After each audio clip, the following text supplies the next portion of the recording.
Okay, what we're doing is we're doing something really I don't know how much time I have left, but we're doing something that we talked about we were going to do about a couple of years ago.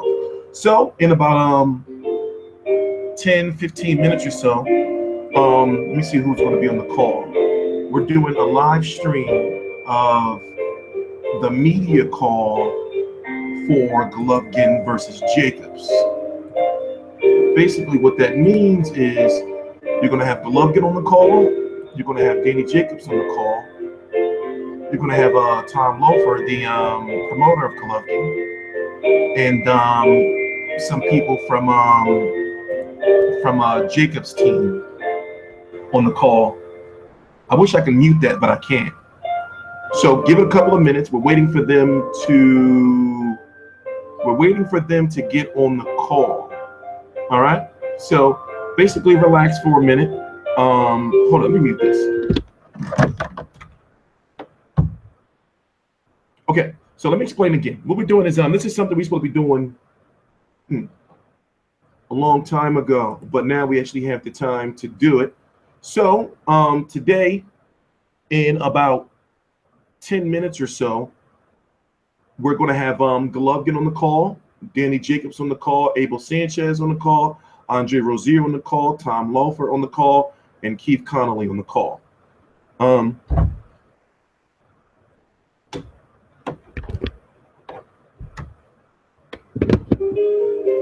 Well, it's going to be live streaming. So we're going to try to get in a question, maybe two. Of course, we got to wait till Dan Rayfield and all those guys ask the stupid questions that they ask. So let me open up the chat here so I can see some of your questions.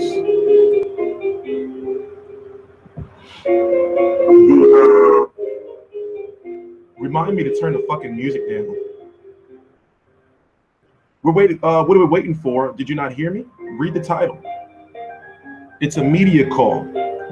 There was supposed to be a workout. Let me turn this shit on. There was supposed to be a media workout today for Golovkin and Jacobs and them today, but there's a snowstorm, so they canceled the media call. I mean, no, there was a snowstorm, so they canceled the media workout. So instead, they're having a media call.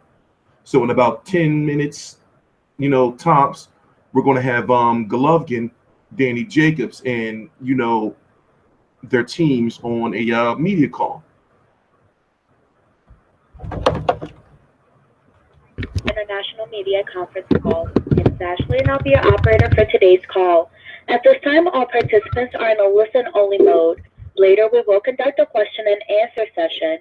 To ask a question, please press star then 1 on your touch-tone phone. And if you wish to be removed from the queue, please press the pound sign or the hash key.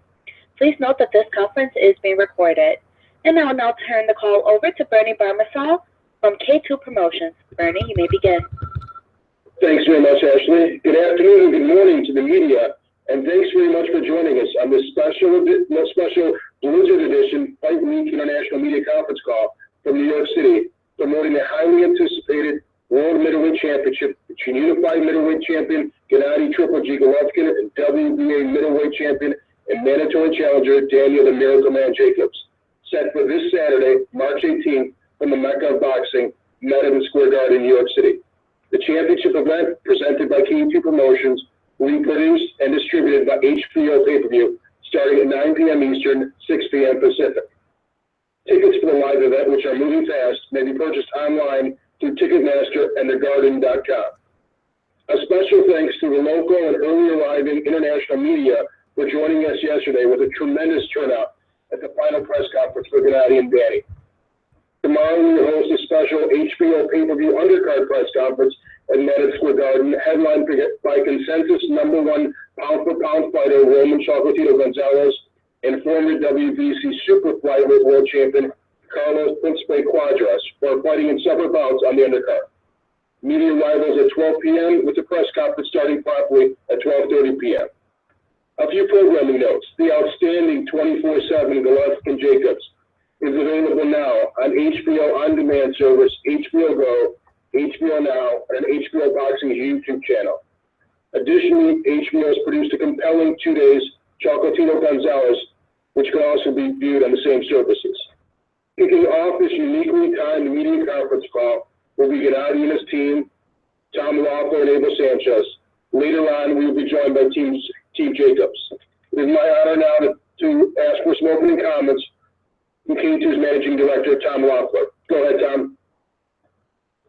Thanks, Brendan. Well, like you said, it's a Blizzard edition of the media conference call, but everyone seems to be surviving fine here in New York. We had to cancel the open workouts, which is always, when Gennady gets in the ring, when Danny gets in the ring, the tremendous shape that they're in, that's always a great fight week event. But next cold today, it's going to be red hot on Saturday night at the Garden. The press conference we had yesterday here at the fight week was tremendously attended by the media and the anticipation, feel the anticipation here in New York and really internationally for this fight.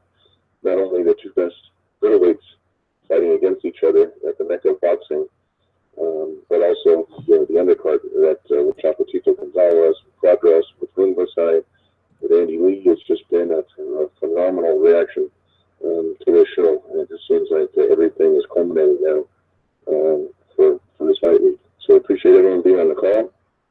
I'll turn it over to Abel and Gennady for some comments. Thanks, Tom. Thank you very much to all the media that's online. Being confined to a hotel room and just working inside the hotel gym, I'm sure it's going to make these guys antsy and make these guys look forward to the 18th, getting out and doing what they do best. Thank you for being on. Yeah, good afternoon, everybody. Thank you very much for everybody.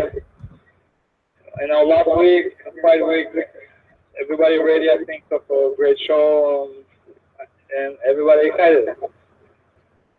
Thank you. Thanks very much, Gennady. Ashley, if you'd be so kind to go ahead and give the instructions to the media for asking questions, please. Once again, if you have a question, please press star then 1 on your touch-tone phone. To be removed from the queue, please press the pound sign or the hash key. Thanks very much. Our first call comes from Gail Falkenthal. Go ahead, Gail. Good morning, good afternoon, everybody. Please indulge this native Southern Californian, the weather question. It really is for everyone, perhaps primarily for Tom. Are you concerned at all about this changing plans beyond just today's call? And do you have contingency plans, should the weather really act up as the week goes on? I do. I need to bring some of that California sunshine. I don't even want to tell you what my thermometer says, but I will. It's 87 degrees. Sorry. I think actually Abel has been accused of bringing the smoke from Victor, etc. To get to your question, it was affected the city today, but in conjunction with Madison Square Garden, we don't anticipate any issues even starting this evening. Everything's supposed to clear up tomorrow, and then certainly by Friday the weigh-in and Saturday for the show. This was the worst part of the storm, and as I mentioned, tomorrow it's already supposed to be clearing up. So we don't expect any other deviations from the media schedule outside of the open workouts for today. Do you think there's a plus to the fact that your main event fighters both come from cold climates where your undercard fighters, a lot of them, do not? Roman and Carlos, it's going to be a very foreign experience for them. Well, I mean, for outside, again, he trains in the snow, he runs, Danny's used to the New York weather going up to Brooklyn, but, once everyone's in the arena that night, it's not going to matter what the outdoor conditions are. It's just going to be, the two guys in the ring, maybe fight week preparations, like Abel said, training inside the hotel room, needs to be a few adjustments that way, but once it comes to the weigh-in and fight night, everything will be 100% go. Great. Any concerns at your end, Abel, should this continue? No, we have nothing to do but keep the weight down and good nutrition, and we have all the facilities here in the hotel to do that. I'm sure Danny does also. Just the transportation from here to the arena, even if it's in close proximity, it's still going to be difficult because of the snow. But luckily, we have everything in place, and the weigh-in will go on Friday, and the guys will be in a warm climate inside the arena, hopefully with 20 plus thousand people in there warming things up. Well, you've got a new slogan to advertise this, Bernie, cold outside, hot inside. Thank you all very much, and we'll see you later in the week. And I will try to bring the sun with me. Thank you. Thanks very much for the support, Gail. Ashley, if you can once again give the meeting the instructions for asking questions. Once again, if you have a question, please press star then 1 on your touch-tone phone. Our next call comes from Peter from Fight News. Go ahead, Peter. Hi, Bernie. Hi, guys. Gennady, Abel, question for both Gennady and maybe even for Abel. Since actually when he was with the Bulls, when he was a bad weather, and they had to stay in the room, was choosing the movies, sometimes books. Are you choosing something for Gennady? What kind of books or movies? How do you relax? You want to stay focused, or you want to just forget about the fight on Saturday? And well, I'll answer it first. I don't think he has a problem with the fact when I came into his room, the TV was off. He sleeps very well. He's resting, so it's not an issue of movies or books. It's a matter of just turning the lights up and closing his eyes, because he sleeps very well. And my close friends stay with me. My friends and my brother, everybody stay with me. Like bring new story, like funny story. I feel very comfortable. It's no problem. Question for Uber. Preparing for Danny Jacobs' hand speed, you always were saying that it's hard to find sparring partners for Gennady because how hard he hits. So my question is, did you decide to have a lighter sparring partner for Triple G this time instead of usual cruisers? How this thing worked in the training camp? No, actually, who we had primarily, who did most of the bulk of the work, was a young man named David Benavides, who's probably faster than Danny Jacobs. Excellent fighter, excellent prospect. I think he's 17-0, but he's about 6'2", with great range and fast hands. So he gave us very, very good work. Jacobs' hand speed is of course something that to deal with, but his power is something that we also worked on. So both of those things, I think David did a lot towards helping us. And the last one for now, at least to answer to Abel, the general consensus is that Triple G is knocking out people 23 because of his power. But when you spoke many times, you said there is a lot more behind those knockouts. Let's forget about the power. Why do you think Triple G is knocking people out in this unbelievable ratio? Well, first of all, I think it's the Kazakh fundamentals of the Kazakh amateur program has developed a lot of great talents. They don't all become great professional fighters, but their record speaks for itself in the amateur ranks. That was a big help coming to me. And when he came to me, we worked a lot on balance, on technique, but I think Gennady's got a sense of timing because of his experience above and beyond a lot of fighters. And his sense of timing, it doesn't have to be fast, it just has to be right. It has to be right on point.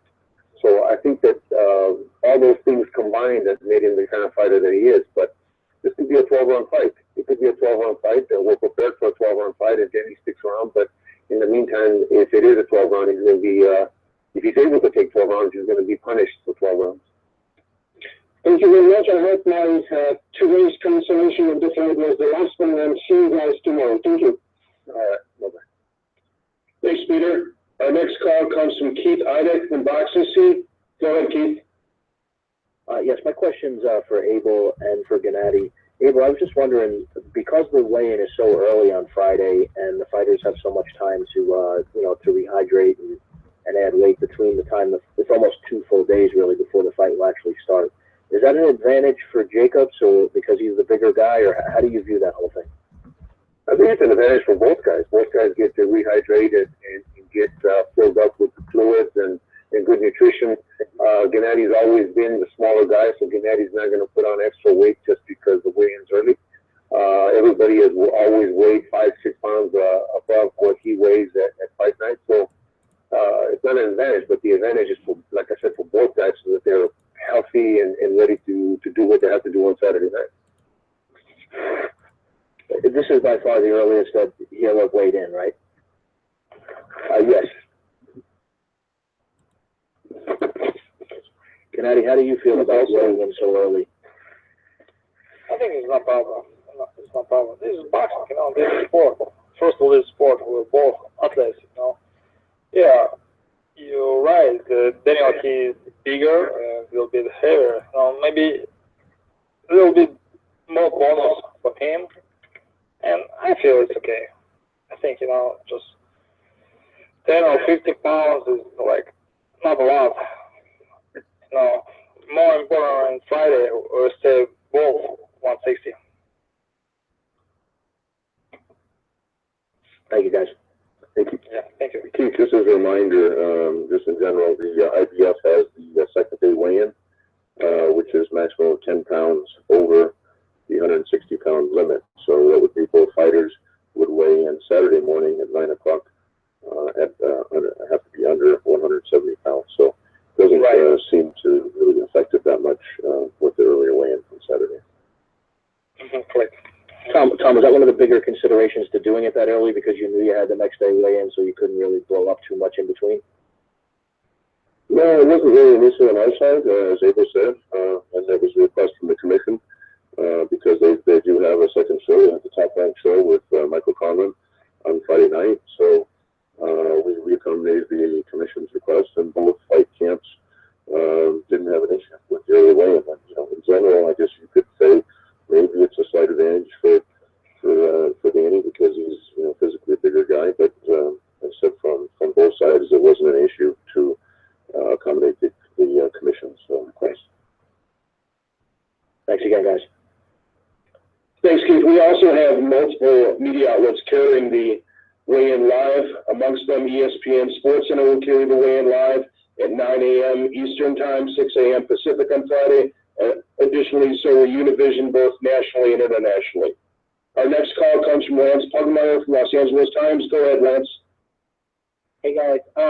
Gennady, me and Abel were having a conversation up at your gym last week about boxers who have the it factor, and he described the it factor as a fighter who is willing to, seek that knockout and basically destroy his opponent. I know you've had some very kind things to say about Daniel Jacobs, and I know it seems like you've come to like him in some ways. How do you set that aside and want to destroy this guy in the ring? What takes over you as you make that walk, as you take those steps inside the ring? Hold on a second.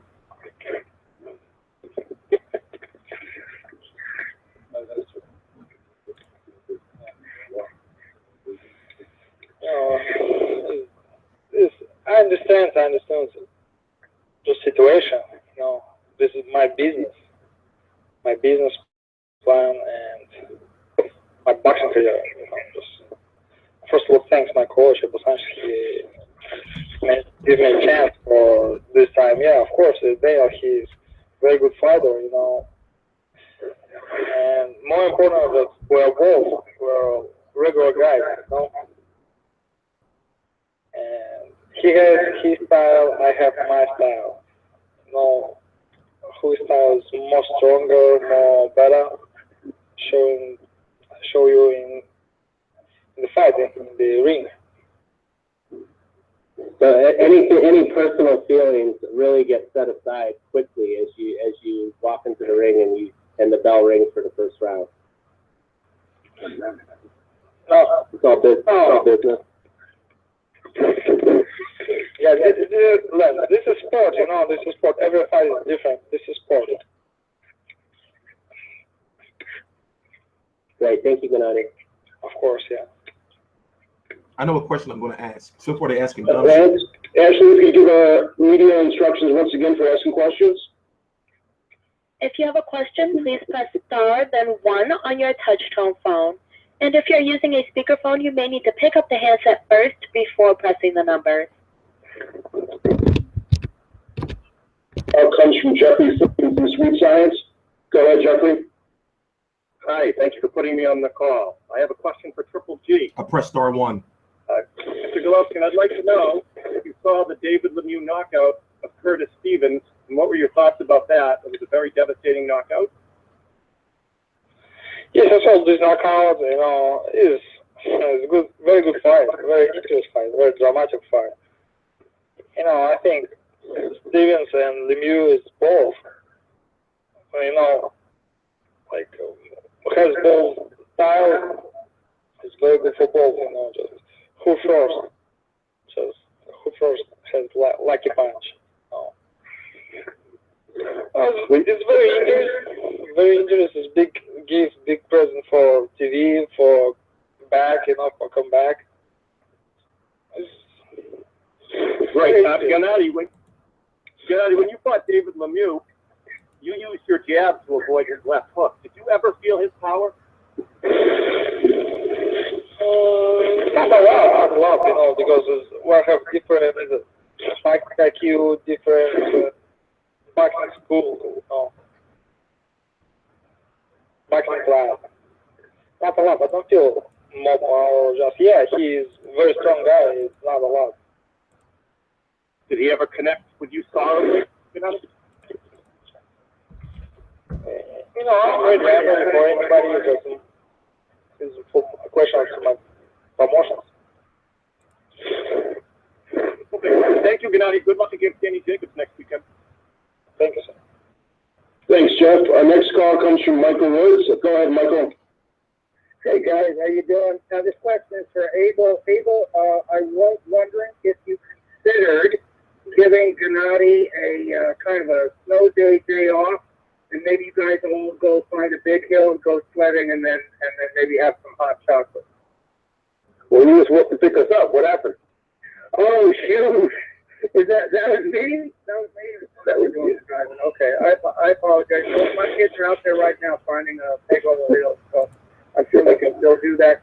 I think it's kind of an interesting thing when the snow dumps on people like this and people are cooped up. You were asked about it a little bit, but I'll delve in a little bit deeper. So what do you do today? Do you go to is there a gym in a hotel and you just set up pads, or give us a little lowdown exactly what you're going to do today because you're kind of cooped up in the hotel? No, actually, we've done all the work that needs to be done for this fight. We sparred the rounds that we needed. We did everything in the gym that was required. The week of the fight, this is the same as any other week. The only difference is today, these days, we're not going outside. But he'll eat dinner. He ate breakfast this morning. He'll eat dinner at 5 o'clock today. And then we'll have a little run on the treadmill in the evening and go back to bed. He has his family here. He has Max here, and he has a bunch of friends that are, like he mentioned a while ago, that came in that will share some time with him before he goes to bed, before he rests, and then we'll do the same thing again tomorrow. Looking forward to the weigh-in on Friday. All right. Good stuff. Last question, I guess. What do you estimate he weighs today, Abel? What do I have? What is he going to eat today? What do you estimate he weighs? No, what do you estimate his weight? Yes. This morning when he woke up before breakfast was 160. 160. All right, great stuff. Thanks, guys. I appreciate it. Thanks very much, Michael. Our next call comes from Robert Gardner. Go ahead, Robert. Hey guys, thanks for having me on. I have one question for Gennady and one for Abel. Gennady, of course, everyone knows how close you and your brother were growing up in Kazakhstan. Were there any fighters like you and your brother patterned your style from growing up?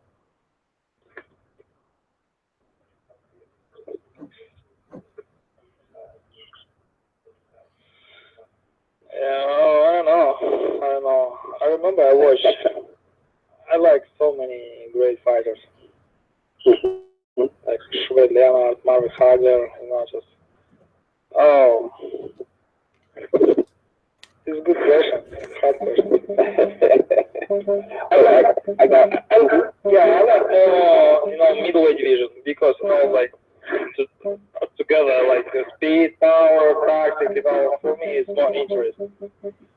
Yeah, this one's for Abel. Abel, if Gennady were to get past Daniel Jacobs this Saturday night, I know he's been around a long time, and you've seen a lot of great heavyweights from Carlos Monzon, Marvin Hagler, Sherry Robinson. Where would you rate Gennady?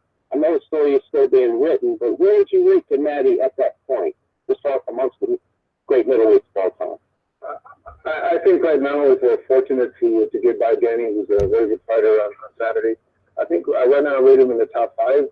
I think he, like you said, his story is still written. I think that what he's accomplished in the middleweight division is he's going to break. Hopefully he breaks the great Bernard Hopkins' record of 20 defenses, and if they're all by knockout, it's really the only guy or the first guy to do that with that many knockouts in the middleweight division. And to have the highest knockout ratio in the middleweight division, we need a couple more fights, I think, to put him up there and mention him in the same breath as Ray Robertson. But we're good, and it's a matter of just getting the fight. And hopefully, Tom Lawler and Herman Brothers, as managers, can secure those things so that he can go down as one of the best middleweights ever. We look forward to seeing you now Saturday night. I appreciate you having me up. Thank you. Thank you. Thanks very much, Robert. Ashley, could you give the media once again the instructions for asking questions? If you have a question, please press star, then 1 on your touch-tone phone. Our next question comes from Terrell Van. Go ahead, Terrell. How you doing? Can you guys hear me? Yes, absolutely. How you doing? This question is for Abel. Can you talk about what you learned from the Kell Brook fight? And the second part of the question is, do you at this point in time consider Danny Jacobs the biggest fight of Golovkin's career? Oh, for the first question, what we learned from the Kell Brook fight is that Gennady wants to put on a show. He proved it. He tried to show us that in the weight in the Monroe fight, but in the Brook fight, he kind of went a little overboard as far as I'm concerned. But that's Gennady inside the ring, and that's what he wants to do for his fans. And once he felt Kell's power, he didn't feel threatened, so he made it into a bar fight, looking for that dramatic knockout. Kell's a tough guy. Kell's a champion in his own right and undefeated until then. So he lasted a little longer than Gennady, I'm sure, would have hoped. But as far as what was the other question? Do you feel that Danny Jacobs is the biggest fight of Golovkin's career, and why? I think he's the most skilled, not only physically, technically, but mentally. I think that he's the first guy really who has got a plan. Has got a plan to do what he has to do. He's a very smart young man. He's gone through some difficult times that I think have prepared him for just about anything in life that life is going to throw at him. But yeah, I believe he's probably the most gifted of the guys who fight. He may not be the hardest puncher, but he's the most gifted. Okay, thank you. Thanks very much, Terrell. We're going to let Abel and Gennady go back to their training. You want to make some closing comments, please, Abel and Gennady, about how the week has gone so far and what you expect for the rest of the week? Thank you very much. First of all, thank you for your intention, for your support. I think everybody has a great time in 5 weeks. It's 5 weekends, Saturday night. Just thank you so much for everybody. Thank you very much. Well, hopefully this great New York weather gives us a little reprieve and we can get on with our weekly chores that we have planned for this week. But we're looking forward to March 18th. Thank you for everybody that tuned in and asked the questions. We hope to put on that great show that he always does, that Gennady always does. Thanks so much, Abel and Gennady. We really appreciate your time today. At this time, we're joined by Danny Jacob, along with Chris Algieri and Andre Rozier. Danny and Bill? Yes, sir. How How's this week treating you with the snowstorm, Danny? Oh, it's not that bad, actually. I thought it was going to be an apocalypse the way they make it seem, but it's pretty doable. Thank you. Is Andre there with you as well? Yes, I'm here. Andre, how's this change your training plans for today? Actually, it doesn't. We're used to this. This is our type of weather. So we go according to the game plan, and the game plan is New York will throw you a twist here and a turn there, but we're ready to rock and roll, so it doesn't matter. Thanks very much, Andre. Ashley, would you be so kind to give the media once again instructions for asking calls from Danny, Andre Rozier. Chris Algeria is also on the line with us. If you have a question, please press star then 1 on your touch phone. This question comes from Lance Pugmire, the LA Times. Go ahead, Lance. Hey, Daniel, how you doing? I'm fine, thank you. You look great in that photo that I saw with you breaking camp. How important? I know you always want to reach peak condition, but how does reaching the condition you're in right now help you win this fight? I mean, looks are deceiving, because I've seen a lot of boxers who look great but aren't really in, the best condition. It's really not about muscles. Even though I like to see my muscles, I always brag about how good I look in camp, especially with my team. We always have fun with it. But I really, due to my mentality, due to my team, the help of everybody's input, due to the snack facility and allowing us to use their gym and what they brought to the table, I really feel like I'm in the peak tip-top condition that it'll show come March 18th, because dealing with a guy like Triple G with pressure, you're going to need to be in the best condition possible. So I think we've reached that, and I'm content with where I'm at. Okay, I think one of the things that's happened during in the lead up to this fight, Daniel, is that your backstory of what you overcame with your cancer fight has really touched a lot of people's hearts. And I thought, maybe I'm mistaken, but I thought somewhere along the line, when you were coming out of that, you had told some people, like, I don't want to always be known as the cancer fighter. I don't want that to really define me. But when you look around and see how many people have been touched by your story, has that changed your mentality at all, or just reshaped it just to fight a bit? Well, absolutely not. You got to understand, there's millions and millions of people in this world that still don't know my story and that still can reach and still be inspired by my story. I never get tired of telling my story. I just understand that, some of the people who've been around and heard my story over and over again might get tired of it. So that's what that comment was made for. And actually, my life is meaningful, and I understand that. It's bigger than just me. And, I would never get tired of telling my story, but at the same time, I do also want to be known for being a talented kid. And, I think March 18th, I have that opportunity to prove that. And, along with talking about the cancer, you're also going to say, Daniel Jacobs is an exceptional fighter.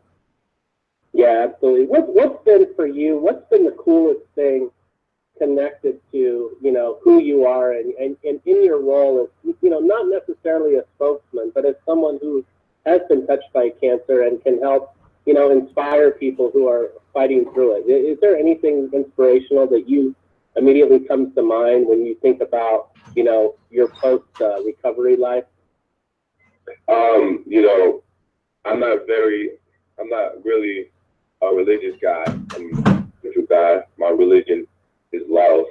And I think the most thing that I've realized is that, when people come up to me and, people tell me about my story or how much my story means to them, or just how much of an inspiration me going through and me being able to push through and with my career after post-cancer, I just really realized like the love is real, and there's no greater feeling in this world than to give back and to make sure that you can touch people. So I realized that, as an adult, post-cancer, and to be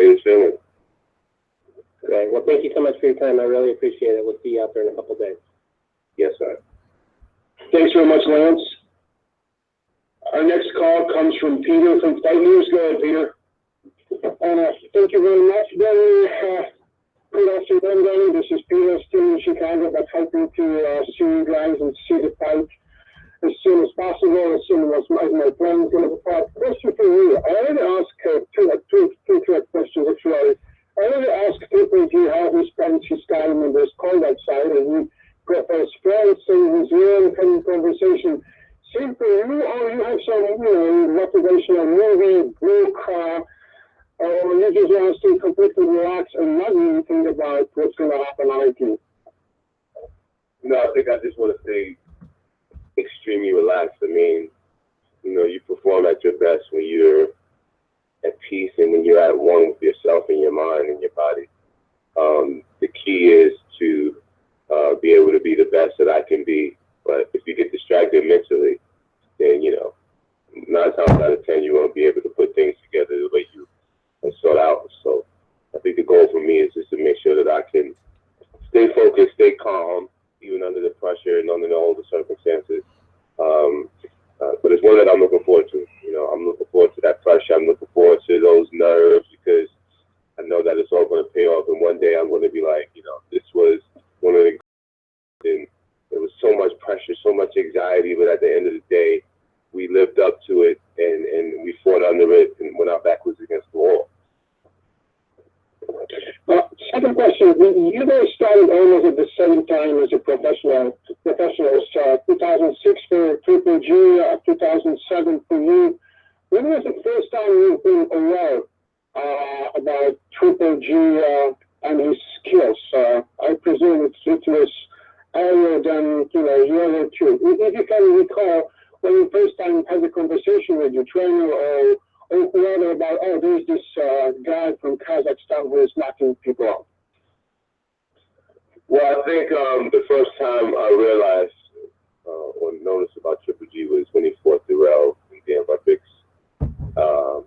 And then I never heard of him after that. And then once he turned professional, I got a chance to probably hear about him once he came to the United States.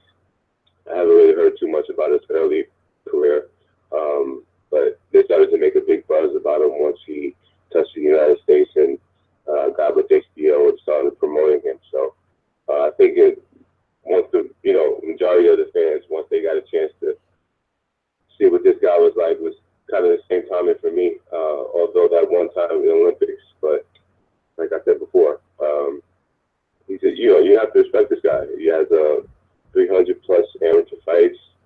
He's beaten a lot of different guys at amateurs. He's to be respected. But come March 18th, it's going to be a new kid in town. It's going to be a changing of the throne. And, I'm fully 100% prepared for it.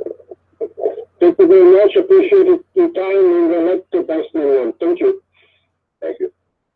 Thanks very much, Peter. Our next call comes from Jeffrey Freeman from Sweet Science. Go ahead, Jeffrey. Hi again. Thanks again for putting me on the call. I have a question for Team Jacob. Hi, Danny. Hey, how are you?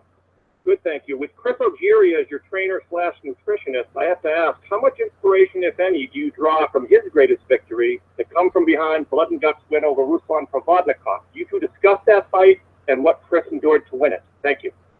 That's a really good question. Actually, we talked about that fight, and I told him how much of an inspiration it was for me to be there in Brooklyn when he captured that title. And, it was just like a Rocky story. It was the Rocky movie. It was the perfect story for him.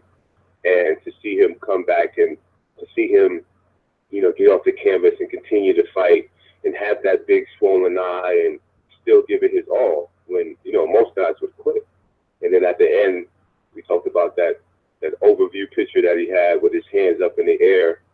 That will always be memorable, And I think for me, having a guy who, has that experience, who has captured his own championship and captured his own memories, the memories that I'm trying to create, it can only add inspiration. He's a very fun guy to be around. He's the best nutritionist that I ever had, especially in camp. And I'm just grateful for the opportunity to work with him. You know, he's a stellar guy, and you know, he's 100% believing in my ability and making sure that I could be victorious Saturday night. Thanks for that, Danny. Is Chris on the line? Yes, sir. Yes, I'm here. I was just wondering, Chris, if you could comment a little bit on that, the Provodnikov fight as it relates to working with Danny. You know, it can be somewhat of a similar situation that, you know, Danny's an underdog in this fight. You know, and people may be saying what they're saying about what's going to happen Saturday night. But, you know, during my camp leading up to the Provodnikov fight, we had no doubt about what was going to happen. Because the positivity of the camp, the momentum of the camp was just up. Team Algeria was super strong and ready to perform. And I'm feeling that same way now being in Team Jacob, that the whole team is united. Everyone has one singular focus, all in the same mindset. There's no doubt in our camp. You know, we don't have any doubt about what's going to happen. You know, we know Danny's done the work, we know he's best prepared, and we know what he brings to the table. So, you know, the positivity of the camp has been overwhelming. Thank you, Chris. And one last question for Danny. Danny, I don't wish to dwell on the Lemieux Stevens knockout. I know you've commented on that. I wonder if you could talk a little bit more about that and what you saw in that fight. You know, this is boxing. Anything can happen. Like I said, you don't want to see people that you've known for a long time end up with results like that. But, you know, this is a reminder of how brutal this sport can be. And it just keeps you, you know, on your toes and mentally sharp for any fight that you have in the future. This is boxing, you know. I knew when I signed up what could happen. Like I said, when you have friends and you have family or you have peers or people that you know that get hurt, it's not a good feeling. Thanks, Danny. Good luck, Miracle Man. Thank you very much. Jeff, thanks for joining us once again. Our next call comes from Cynthia Conte from the White Guys. Go ahead, Cynthia. Hi, guys. Good morning. This question is for Danny Jacobs. You've done something a boxer has never done. You brought on your friend, fellow boxer, and performance nutritionist, Chris Algeria, as we just heard from him. How has that changed your performance overall compared to all your last bouts? I mean, you know, the thing about Chris is that not only are we, the goal is to make sure that I can make weight comfortably and to have the best nutrition for, you know, my fight night. But his motto is that we're going to be prepared and ready for each and every session inside the gym. So we're going to be nutritious. We're going to be nutritiously. Give me that word, Chris. Nutritionally sound. Thank you, Chris. So for each and every sparring session, for each and every bout session that we have in the gym and the sparring match that we have. So, and it's worked out. You know, I've been shocked by the amount of foods that I've been able to have, and the variety of foods that we have is different. I'm also being educated, so I'm looking forward to allowing myself to have the best possible, you know, nutrition and best possible, you know, preparation for the fight. With that being said, once you step off that ring March 18th, after the fight, what are you craving to eat? We have to know. Yeah. You guys have been leaning out, and you've been eating based on what you've been, what Chris has been cooking you. It's all healthy, nutritious, real food. But is there something that you're definitely craving that you just want to stuff your face after? Well, you mean after the fight or after the weigh-in? Yes, after the fight, because you can't just start eating junk food after the weigh-in. But after the fight, that's when you can really indulge. I think our tradition is probably going to like Shake Shack or, you know, probably getting something dirty and nasty that we just wouldn't get the grease in our system.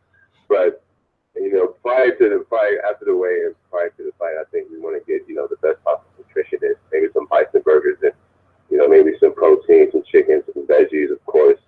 And definitely some nice carbs. But, you know, after the fight, it's going to be no holds barred. Okay, and this question for Chris.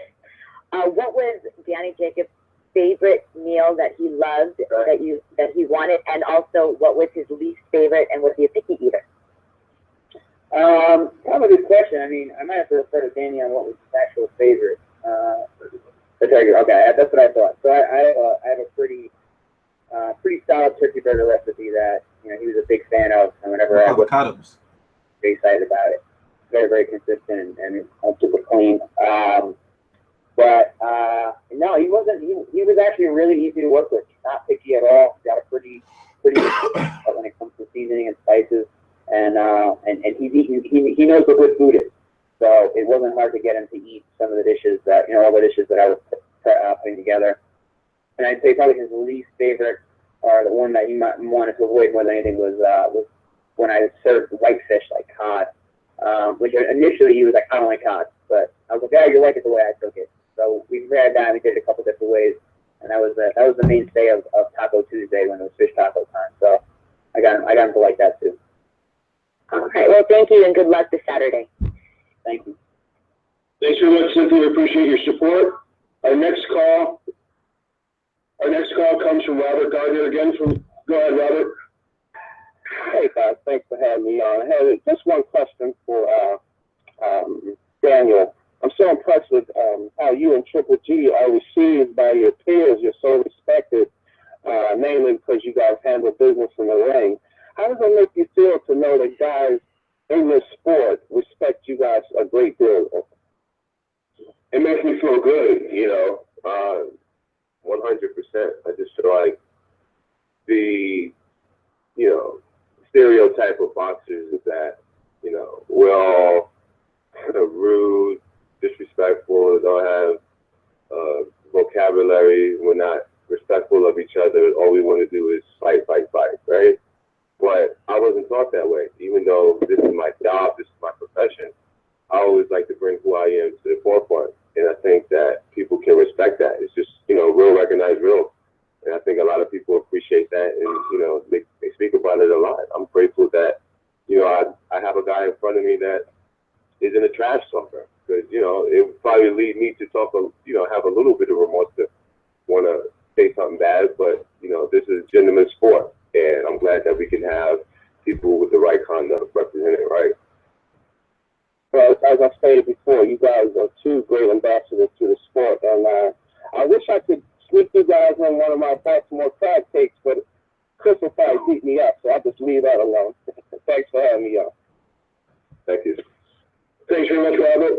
Ashley, if you go ahead and give the instructions once again to the media for asking questions. If you have a question, please press star, then 1 on your touch. Our next question comes from Gail Alcantara. Go ahead, Gail. Good afternoon, gentlemen. I'm trying. Again, another question for Chris. Chris, now that a lot of people have been watching you work with Danny, No disrespect, but I don't give a rat's ass about his food. you can call from anybody else who wants to work with you as a nutritionist in the same vein as Danny. Has he been good for business? No, nothing yet. No other fighters reached out, and I'm okay with that. This is a special case. I said that if I didn't have a personal relationship with Danny prior to this whole thing, I wouldn't have done it. Spending 2 months with somebody that you don't know or don't particularly like would be I don't give a shit about his food. And not worth it for me. But this like I said, this is a special case. But not saying that I wouldn't be open to it, but hasn't been anybody reaching out just yet. So to follow that comment up, you do see this as something you'd like to do going forward as a business, but you sound fairly few to work with. Is that fair characterization? I'm sorry, I lost you for a second. I missed that last piece. Following on the comment, you do see this as something you'd be pursuing, perhaps in the future as a business venture, but it sounds like you'd be a bit picky about who you'd work with. Yes, for sure. I mean, I went to school for this. I spent a lot of money to get a degree in what I'm practicing now, and I stay up on top of my certifications, and I'm very much in the sports nutrition world and very active. So, this is definitely something I do as a business, something I will pursue as a business as well. But yes, I would definitely, especially because I'm still an active fighter, that I would be very particular about who I would choose to work with. For everyone else on the call, I checked out your LinkedIn page and I refer everybody else to it. It's very impressive. And good luck on Saturday. Thank you. Thanks very much, Gail. Appreciate your support. Our next call is from Mike Woods. Go ahead, Michael. Hey guys, I'm enjoying the heck out of this call to talk about nutrition, and Danny is so at ease, and very fun call. I do want to ask, I'm monitoring Twitter as I'm writing this up, and a fella commented on how during the Kell Brook fight he thought Golovkin looked terrible. And so I put it back to Twitter and I said, do most people think that? And so I want to put it to Danny. Danny, what was your take on how Golovkin looked? That was my question. Do you think he looked diminished and maybe a little slower? He's 34, almost 35. What is your take? I mean, one could argue that. I think that, you know, what's this guy named who fought Andre Ward? Was calling him out, Triple G. It's the guy from the UK. Yeah. Liam, was it Smith Brothers? No, the guy from the guy from the UK. He's retired now, but he's saying he's going to come back and fight. Foch. Okay, yeah. So Foch. Foch said it best when he said Triple G's best years are behind him. And I kind of agree with that, even though I still think he's still a dangerous fighter and he's still a big threat. I do think that this is the perfect timing for me because it's similar to when I fought Peter Quillin. Gabe Rosado, in my opinion, was on the verge of beating him if he didn't get that cut on his eye. And I was just like, man, I hope this guy doesn't do it. I want to be the guy that does it because around that time I was calling Peter Quillin out. And this is a similar thing for me. Even though Kell Brook wasn't close to beating Triple G, he did expose a lot of different things as far as movement, speed, ring generalship, and he just really didn't have the sheer size to, be effective. And especially once that eye got hurt, he was done for. But he did, for me, in my opinion, expose a lot of different things. I don't know if I have a similar style like Kell Brook, but I do know that I bring a lot to the table also that would be a problem to Triple G. But like I said, it's just about going in there and improving, going in there and getting the job done. I can talk about it all day, but, Saturday night, it's up for me to step up to the plate. Very good answer. Good stuff. Thank you very much, guys. Thank you. Thanks very much, Michael. Our next question comes from Matthew Quigley. Go ahead, Matthew. Hey, guys. This is for Daniel and Chris, sticking with the theme of nutrition, because what else? Considering that IBF mandated Saturday morning weigh-in and the 10-pound rehydration limit for that title, are you concerned about coming in under that? Okay, that's a good question. No, I'm not really worried about that. I've done it before in a couple other title matches that I had. It's nothing new. I don't plan on being super heavy anyway, so it's not like it's going to affect the game plan. It's just a constructive diet like we always had. We're just going to make sure we eat properly. We're just going to make sure we make weight. And once again, this is a job that I have to get done. The hard work is already put in the gym. Just make sure the fine-tuning is done.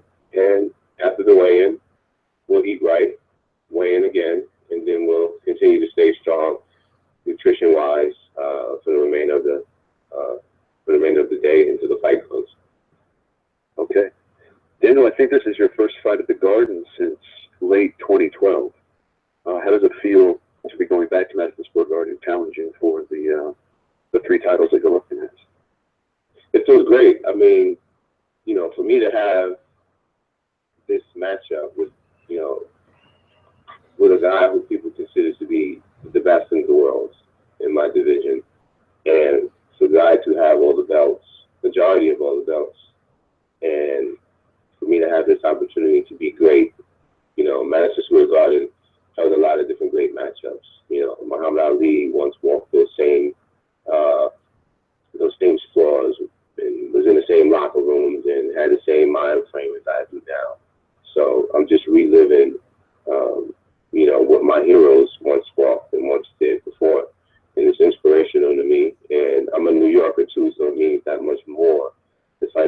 home crowd and then do it in a building where people consider the mecca of boxing. You know, I'm grateful for these opportunities.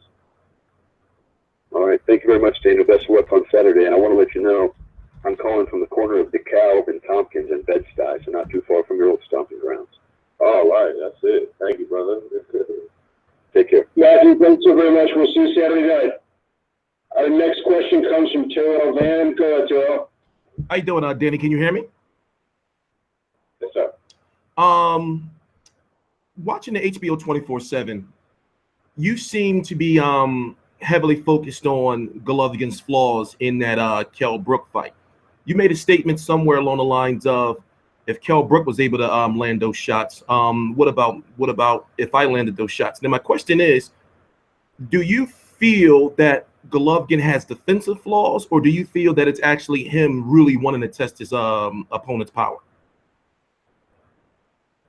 I have no idea. You know, it is what it is. I don't know the reason behind it. I just know what I would do in certain situations, and I know I'm the biggest threat that he's faced as a professional, and I know that I bring a lot to the table. And mentioning other opponents, or just really mentioning certain flaws that I see that I feel like I would be, that I can capitalize on greatly.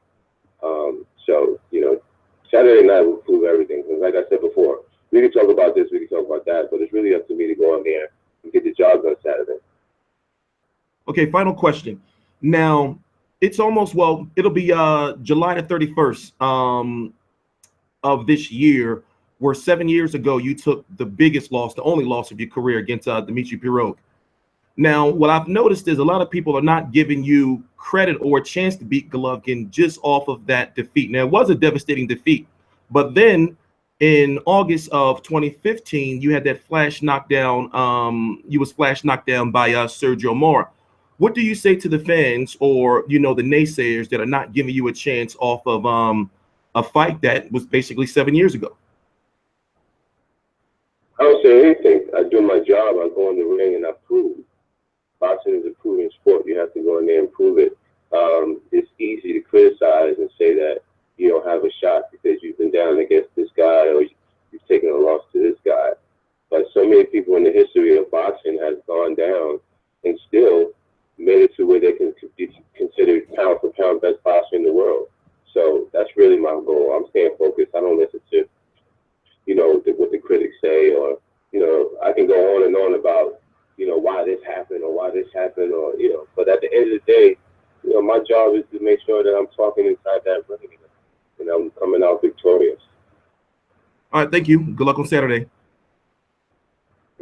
Terrell, thanks so very much. We're going to let Danny and Andre and Chris go back to their work today. Danny, if you have any final comments for the media leading up to the fight on Saturday night? Oh, no, it's just, I really appreciate everybody's support. I appreciate the coverage that we're receiving. This is a big fight, and I just really look forward to everyone tuning in, and I'm grateful for the opportunity to be fighting for all the belts. Stay tuned, buy that pay-per-view, come to Madison Square Garden, or whatever you do, don't miss this fight. Thanks very much, Danny. Andre, some closing comments, please? March 18th is almost upon us. The work has been done. The trials and tribulations have been covered. We've had a fantastic time preparing for this event, and Danny will be performing at a stellar level on March 18th. So make sure you tune in. If you can't tune in, drop in. And if you can't drop in, put your ears up against Madison Square Garden, because you'll surely be able to hear what's going on inside. Thanks so much, Andre. Chris, can you tell us what the team will be having for dinner this evening? Tonight we're going to do some fish. We had steak a few nights ago, but tonight we're going to go a little lighter, get some fishing. But we gotta work out later on tonight. Get a little boxing workout so the champ can stay sharp. Thank you so very much, gentlemen. We really appreciate you taking the time. Hopefully the blizzard clears up and everybody has a great day. I know Tom Ralpher from K2 Promotions is still on the line. Tom, we want to make some closing comments about how ticket sales are going and about the pay-per-view on Saturday night. Absolutely. Actually, Bernie, just looking out the window, it looks like it stopped snowing, so everyone can make it to New York. have to really compliment both Danny and Gennady once again. Just hearing him again, at the press conference yesterday and the conference call. Lance asked the question about, it sounds like Gennady likes Danny, and they just have, respect for each other. But that really comes from just respecting each other's talents in the ring and really their characters outside the ring. I think it's a mutual respect that they have, and it's clearly each fighter is going to want to win Saturday night. It'll be red hot inside that garden, like Andre Rozier said, and there are some tickets available this week. It is selling faster than the Lemieux fight, and that's sold out by fight night, so we encourage everyone to buy their tickets early. And the pay-per-view starts at 9 p.m. East Coast time, 6 p.m. West Coast time. Don't forget to order to come to the Mecca of boxing. Thanks for everyone being on the call. Thanks very much, Tom. One final note, ahead of the pay-per-view earlier that evening, there will be a free view featuring former WBO middleweight world champion Andy Lee. Thank you again for joining us in the media. Have a wonderful day.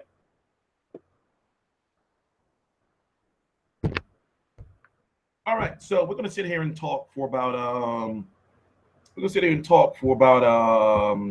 25 minutes or so. What I don't like about those media calls is, don't get me wrong, you can't be rude, remember, even though I've been around, I'm still, how can I put it?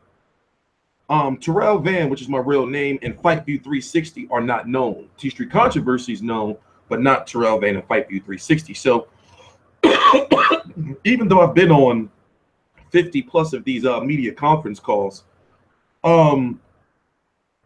I'm very lucky for this call to get actually any questions in. So I got two for Abel Sanchez. The reason why I didn't ask Golovkin is because it was going to be some gibberish. You see what I'm saying?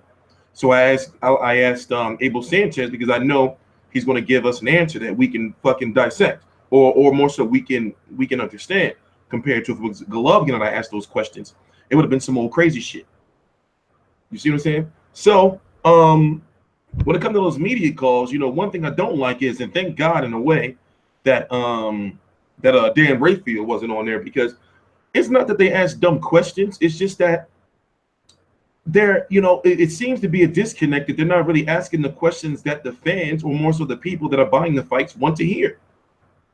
No disrespect, but I don't give a fuck about what they eating. Don't give me to a certain extent. I want to hear about what they eating once or twice. But it's like, yo, Chris Algieri ain't fighting. I don't give a fuck about his cod and his motherfucking nutrition and shit.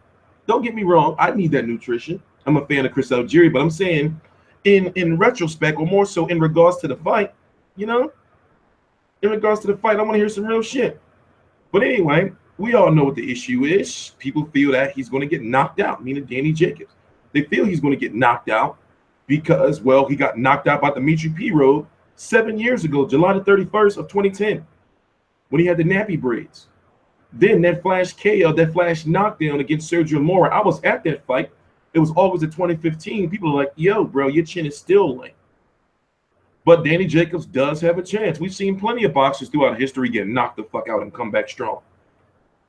But, one question, okay, put it this way, I had to pick between those two questions, but the third question, if I was allowed one, which I could have got a third question in, I was going to ask him about, like how he felt going into the ring. I mean, of course, he's not going to say that he's scared, but remember what Keith Thurman was talking about. Keith Thurman going into the ring against Danny Garcia, he wasn't confident. He was talking about shit like, and if I get knocked out, don't you shed a tear. He was talking all that shit like he was ready to be beat the fuck up. I wanted to know, like, if Danny Jacobs felt the same way, or if he's going in there completely 100% confident that I'm going to beat Golovkin the fuck up. You see what I'm saying? So you got to be like those media calls. You got to be really, really careful. And the reason why this media call happened was because I was supposed to be in New York today. It was going to be light work. It was going to be for the media workout. You see what I'm saying? It was going to be the only day I was going to New York. I couldn't go yesterday because I had some shit to take care of for my pop. But long story short, today was the media workout. So since, the weather was real bad in New York, they canceled the media workout and they said, okay, well, we're going to do a media call. This just This call was just made within like less than 10 hours notice or some shit like that, probably less than that. So going forward in the future, this is something that I said I was going to do 2 years ago, and people already started doing it, you know, probably listening to me. But from now on, when it comes to all these media calls, we're going to stream along. That's my job, right?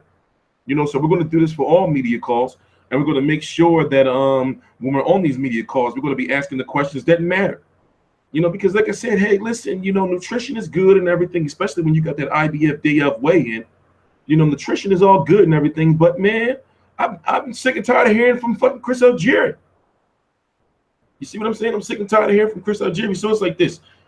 The favorite, smart money, just like with Danny Garcia versus Keith Thurman, even though Danny Garcia never been knocked out. Smart money went with Keith Thurman. Smart money for this fight goes with Golovkin. And the main reason why smart money goes with Golovkin is not because of their resumes, because if you look at their resumes, Golovkin's is only slightly better. You know, but overall, you know, looking at the fact that Jacobs has been knocked out before, I'm talking about he wasn't just knocked out, he was knocked the fuck out. He was momentarily unconscious to the point where he woke up and he realized, like, oh, he was like, no! He realized he was knocked out. He had a bad nightmare, you see what I'm saying? So I'm giving Danny Jacobs a chance because he is the most skilled, athletic, pure, young, in his prime, middleweight that Golovkin has faced and will face. And every fighter has a puncher's chance. You know, but Golovkin, despite the lack of competition, Golovkin, from what we've seen, even from the amateurs, you know, he has real boxing skill. Now, I've explained many times on these videos like what all these Golovkin fights meant. A lot of people discredit Golovkin because of him trying to be undisputed champion. And it's like this, listen, it's not the fighters that are clowning him for trying to be undisputed. It's the fans that are clowning him for chasing those belts. The fans or the naysayers are the ones that say, why he keep fighting these bums? Why he fight Dominic Wade? Well, if he didn't fight Dominic Wade, he would have lost his IBF title. He would have been stripped, right? If he didn't fight Martin Murray would have been a future #1 contender for that WBC because Martin Murray was WBC silver at the time. When he fought nasty-ass Marco Antonio Rubio, fat motherfucker. When he fought Marco Antonio Rubio was the WBC interim champion. So basically, he was the WBC champion because Sergio Martinez was injured before he fought Cotto. And the list can go on. I can explain all those fights. The only 3 fights that he really had was Willie Monroe and fucking Kell Brook. But the Kell Brook was a money fight. So it's like this, you know, when people tell you about, well, Golovkin's been fighting these bums and fighting, they're not telling you the whole truth because if you notice, there's this plague or this bacteria circulating around at what is boxing media these days. You know, where it's not that they misinform you, they keep certain shit out, or more so, they don't tell you the truth when it comes to certain shit involving what's been going on with Golovkin. You know, there's this racial divide, and I feel like this, if you're media, that racist shit only go but so far because guess what? Outside of the United States, they don't like you. You're hated outside of the United States. You know, so when you're spreading all this bullshit about, you know, how Golovkin needs to move up and all this type of shit, I understand that. But at this point in time, he's trying to do something that wasn't done since Jermaine Taylor did it, and he wasn't even the one that collected all the belts. Hopkins had collected all those belts. And then when he fought Jermaine Taylor beat him, and Jermaine Taylor was the last undisputed champion in the 4 sanctioned body title era, which is the WBC, WBA, IBF, and the WBO. So it's like this, right? You know, you just get sick and tired of just hearing, you know, like when I have people come to me and say, well, you know, he only fighting these guys because he's scared to move up to fight Andre Ward, and if he didn't stay, if he would have moved up to fight, you know, it's like, yo, where y'all be getting this shit? And then I realized you're getting this shit from motherfucking media members who have a racist agenda. It's like, what the fuck? Don't get me wrong, race has always been like in the sport.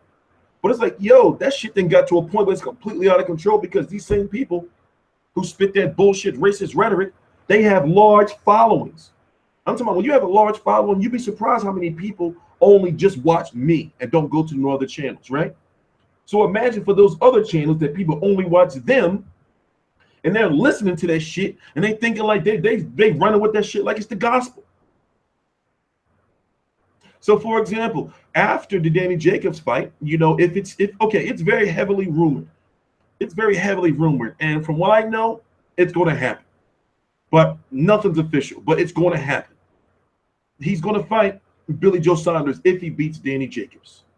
Billy Joe Saunders is going to be ringside. Billy Joe Saunders mandatory is fighting for an interim belt. How is he fighting for an interim belt? Is because he took step-aside money to fight Golovkin, or for Billy Joe Saunders to fight Golovkin. So after that, right, you know how many mandatories Golovkin's going to have? You know how many people are going to say, oh, he's fighting these bums? You know how many mandatories he's got lined up, from fucking Jorge Sebastian Highland to fucking Turiano Johnson and all the motherfuckers? You know how many mandatories he got lined up? You know, so his goal is to unify the division, be undisputed, and then fight, you know, only big money fights after that. So he is going to move up. But at this point in time, why would you move up when you're 3 belts, or when you're 1 belt away from being undisputed? 1 belt? And you're talking about being undisputed is history. Every boxer's dream. Listen to what Keith Thurman said last week. Every boxer's dream is to be undisputed. Yet you got fans listening to other fucking fans who call themselves media saying, he fucked those belts, he should move up. What the fuck is this shit coming from? Where's this shit coming from? You see what I'm saying? So it's like this. I understand that GGG resume ain't really shit. If you look at Danny Jacobs, he's the best fighter that Golovkin has fought. You know, he's better than Ousmane Uadama. He's better than David Lemieux. He's better than Willie Monroe, depending on how you really, you know, look at Willie Monroe as being a slick boxer. But guess what? He beat Willie Monroe. He stopped it. You know, he's better than Marco Antonio Rubio. You know, better than, I mean, look at it. You see what I'm saying? But it is what it is, you know. So now that I'm back, I'm going to be doing, as you know, I'm back. You know, it took a couple of years to get to this point, but we're doing videos every day now. You know, and we're going to tell that shit like it is. You know, and then guess what? As I say in all my videos, the shit I talk about, you can go look that shit up for yourself. You can go look that shit up for yourself. We're going to be here for about another 15 minutes. And then I got to pump out a couple more videos, you know, today, and then work on some shit on the website. By the way, visit FightView360.com. We're updating shit regularly now. Our website is fully 100% operational. You know, you can get your rankings. Oh, the thing about the rankings is the rankings won't be updated until the 15th of each month. The 15th of each month, because see, you want to update them all at the same time. So the WBC, WBO, IBF, and WBA, they don't release their rankings all at the same time. You see what I'm saying? So you want to update them all at one time. Our schedule is up to date. You know, our news is up to date. You know, so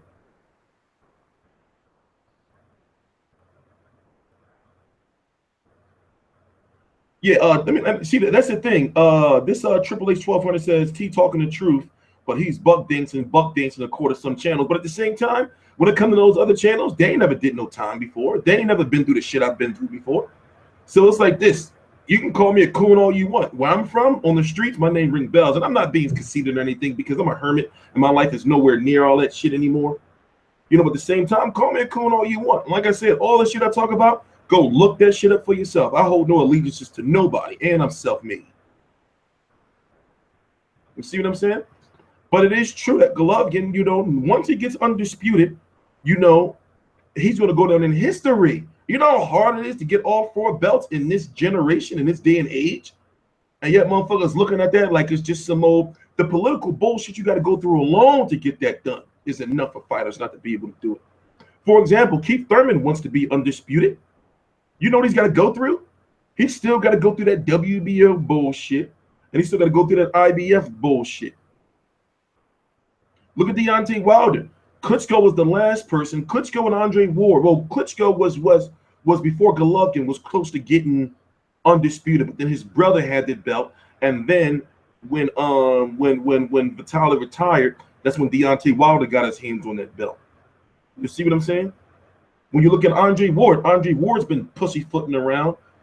Sergey Kovalev could have, or Adonis Stevenson could have been undisputed, but guess what? When push came to shove, when it really came down to it, you know, Kovalev team pulled out of the purse bid. That would have been a fight for to be undisputed. He pulled out of the purse bid.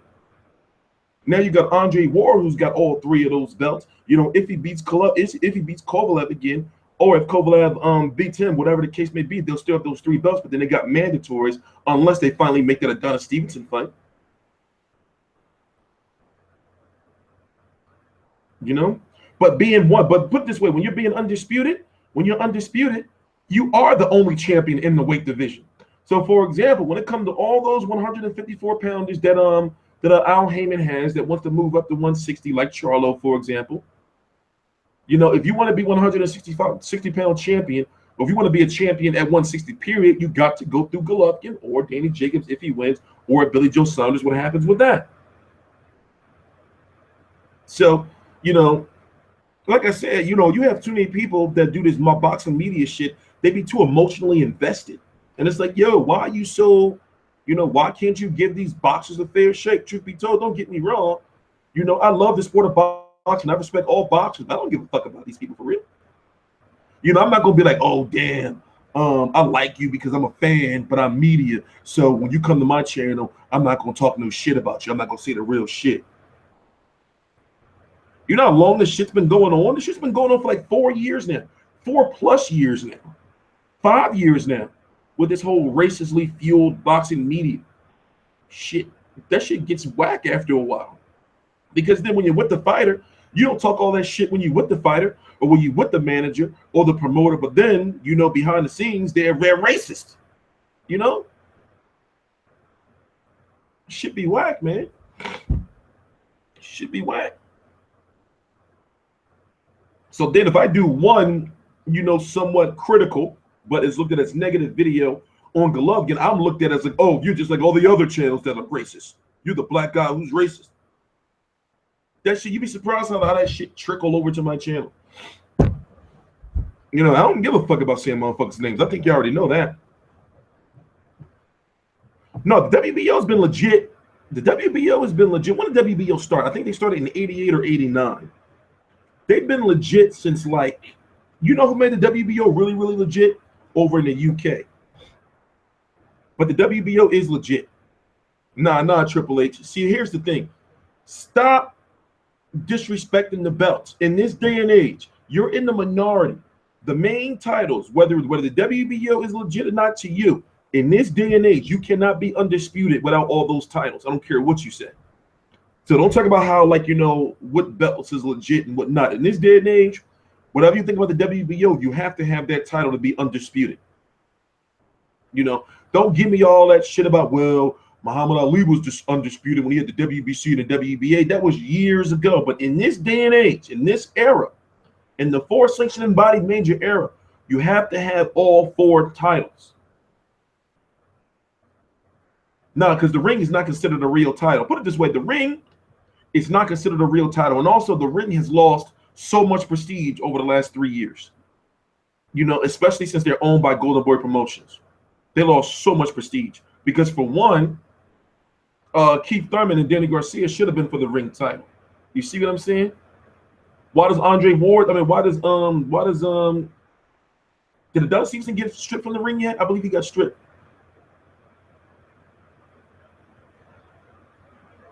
You know, so the Ring magazine, you can't really count, like, that don't count towards being undisputed. To be undisputed, you have to have the WBC, the WBA, the WBO, and the IBF in this era. But the Ring magazine has lost so much credibility, especially the fact that, you know, they're run by Golden Boy, or they're owned by Golden Boy, but yet they have, we're not talking about no other fights. So we're going to keep it on Golovkin versus Jacobs. You know, I'm sorry, High Jump King. The reason why I didn't cover that fight is because I was sick. I'll leave it at that. So in this day and age, you have to have those 4 titles. Now, going back to the Ring magazine, it's like, why does Canelo still have that ring title? And why isn't Golovkin versus Jacobs for that ring title? And listen, the reason why is because they won't strip Canelo because he's Golden Boy. But it is no way that if Golovkin versus Saunders, and I don't mean to keep looking past Jacobs. It's no way that Golovkin's versus Saunders, if it happens for all 4 belts, that should not be for the ring. I mean, it should be for the ring. If it's not, then yo, you know. So it's like this, you know, the Ring magazine title has lost so, you know, they lost a lot of credibility, man, with this bullshit. You see what I'm saying? Yeah, nobody fights for the IBO. Oh, except Chris Eubank Jr. Chris Eubank Jr. fought for that IBO. The IBO lost their prestige in the mid to late 2000s. That's when they lost their prestige. Just go look at their website. You know, it's like, yo, who's been running y'all shit? What titles does Lemieux have? Lemieux has some WBO underling belt. He has some WBO underling belt. But also he's ranked very high by the WBC. But the WBC can't screw over Jorge Sebastian Highland anymore. They've been screwing dude over for like 3 years now, 4 years maybe now. They've been screwing that dude over. You know, so they can't screw over Jorge Sebastian Highland anymore. Eubank Jr. got styled for Golovkin in 6 months. Well, here's the thing. Golovkin's got so many mandatories backed up. You know, he's got so many mandatories he's got to fight. You know, so the time has come to an end for that. But we're going to be here for about 8 more minutes. So as y'all know, I'm watching the fight. You know, of course, I'm going to be buying it on pay-per-view. We're going to be covering the card, and then I'm going to be doing a live stream afterwards. I'm going to be covering the weigh-in, which is going to be real early that morning. Let me check real quick. I forgot when the weigh-in is. Weigh-ins are a lot earlier than they used to be, especially when you're, you know, IBF. Yeah, listen to this. The weigh-in is going to be at 9 a.m. on Friday Eastern time. So for you people over on the West Coast, the weigh-in is going to be on some old fucking 6 in the morning type shit. But you'll be able to watch the weigh-in. I'll post a link right. Well, go to fightview360.com and the link will be right there for you to watch. The link is right down below in the description box. But the day of the weigh-in, we will be streaming it live. We will be streaming it live. Is Wilder versus Taverne official? No, we're not talking about any other fights. We got 7 more minutes left, or 6 more minutes left to wrap up this Golovkin Jacobs. So it's like this. I'm going with Gennady Golovkin, but however, I am not counting Danny Jacobs out. The only issue is Danny Jacobs can't fight on the back foot. He's got to go directly at Golovkin. You know, because those flaws are there, man. Those flaws are there.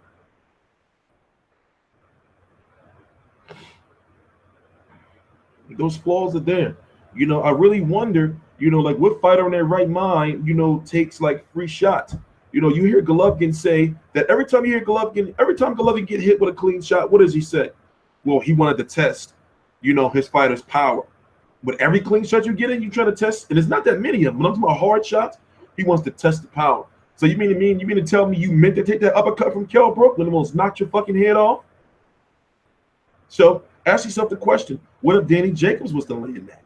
You see what I'm saying? You gotta ask yourself that.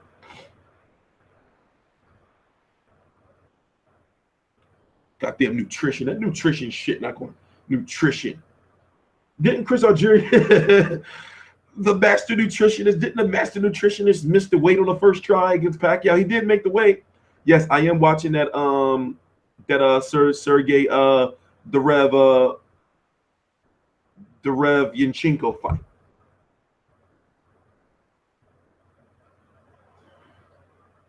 If Golovkin is smart, yes, he will fight him like he fought David Lemieux. You don't disrespect Danny Jacobs because you want to respect Danny Jacobs' power. You know, I don't care who you are. You don't want to get hit with that shit. You know, you don't want to get hit by a full-fledged husky-ass middleweight like and he's a big middleweight too, like Danny Jacobs. Somebody, you want to test his power and shit. You're gonna test your ass to a knockout. You know, but Danny Jacobs' defense, and that's something I should have asked is you know, what has he been working on defensively? Now that knockout loss, it was nearly 7 years ago. Remember, this fight against Golovkin is on March the 18th.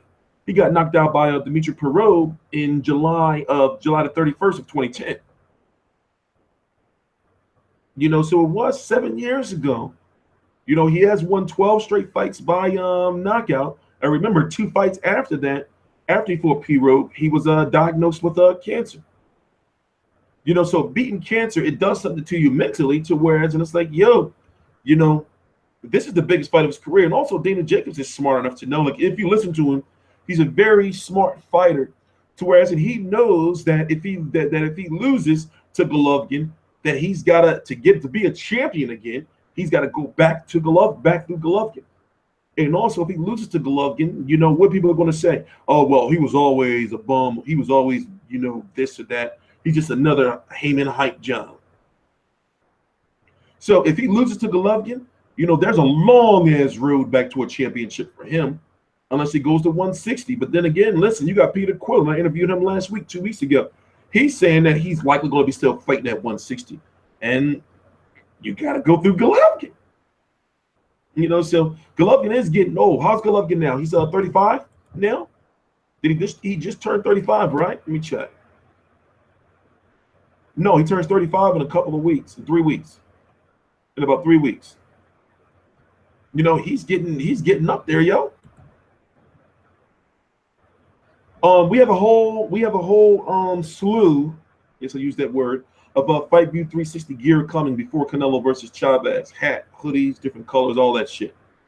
You know, so we got a lot coming.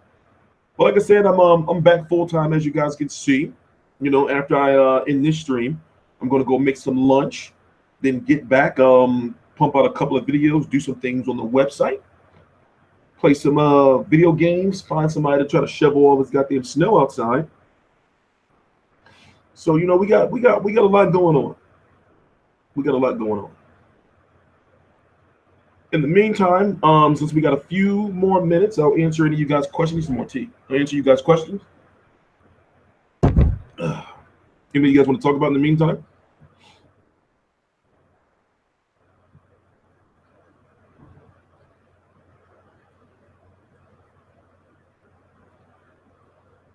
Yeah, like I said, we have a lot of Fight View 360 gear coming. You know, so I couldn't do it myself, but now that I got help, it's so much easier because I just couldn't, you know, like that website shit. That website shit is, you know, I got it under control now, but before it was kind of overwhelming. But I paid so much money for that website. I paid a lot of money for that website. You wouldn't believe how much money I paid. And then, you know, it's a monthly expense. You see what I'm saying?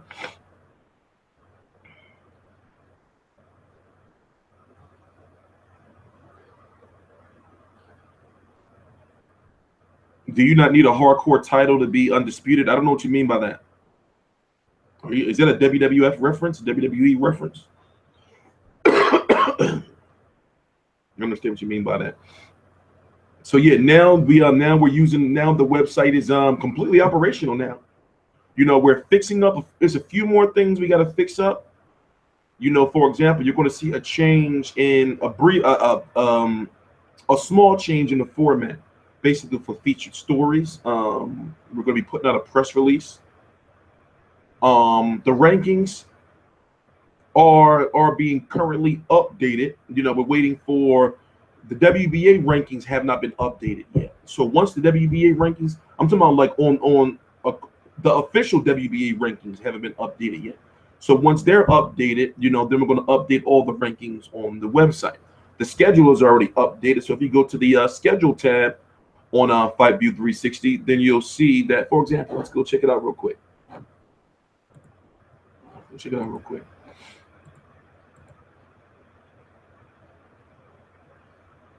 I gotta fix this thumbnail. Don't worry about the thumbnail. I'm gonna fix this. So, for example, let's see. You know, we're active.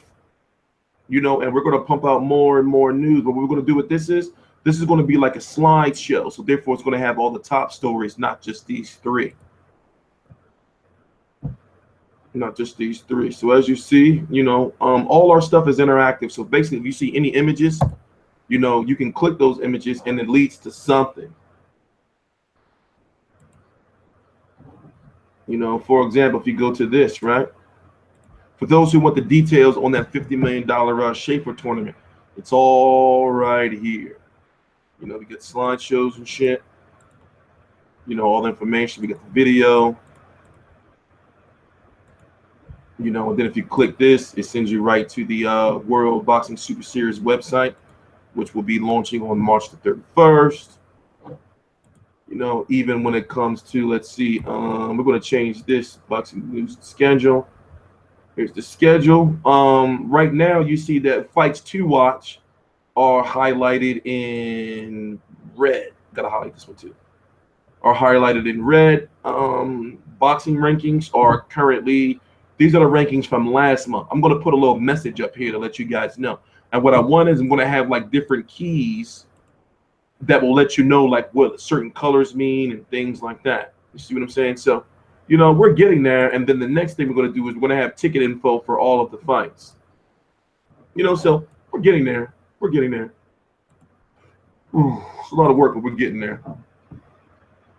No, we're going to get forms. We're going to get forms sometime this year. It's not going to be anytime soon.